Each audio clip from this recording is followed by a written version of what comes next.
আমি সজীব ওয়াজেদ জয় বলছি। বাংলাদেশে এখন একটি বিশৃঙ্খল পরিস্থিতি চলছে। সারা দেশে আমাদের ভাঙচুর হচ্ছে, লুটপাট হচ্ছে, আমাদের শহরের বাইরে আমাদের নেতাকর্মী, আমাদের আওয়ামী লীগের নেতাকর্মীদের উপর হামলা চলছে, অনেকে হত্যা করা হয়েছে। এই পরিস্থিতিতে আমি বলতে চাই, আওয়ামী লীগ হচ্ছে বাংলাদেশের সবথেকে পুরাতন গণতান্ত্রিক এবং সবথেকে বড় দল।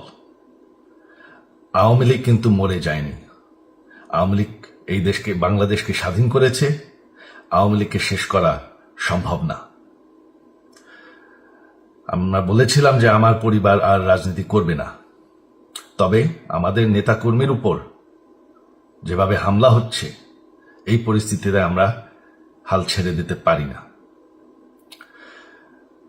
বাংলাদেশে যদি গণতন্ত্র, নতুন বাংলাদেশ গড়ে তুলতে হয়, আওয়ামী লীগ ছাড়া সম্ভব না।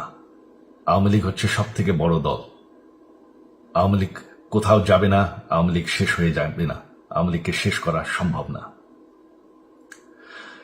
আওয়ামী লীগের নেতাকর্মীদের আমি সবাইকে আহ্বান জানাচ্ছি যে আপনারা সাহস নিয়ে দাঁড়ান। আপনারা একা না, আমরা আছি।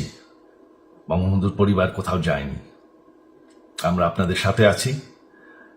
দেশকে, আমাদের নেতাকর্মীদেরকে, আওয়ামী লীগকে রক্ষা করার জন্য যা প্রয়োজন আমরা করতে প্রস্তুত।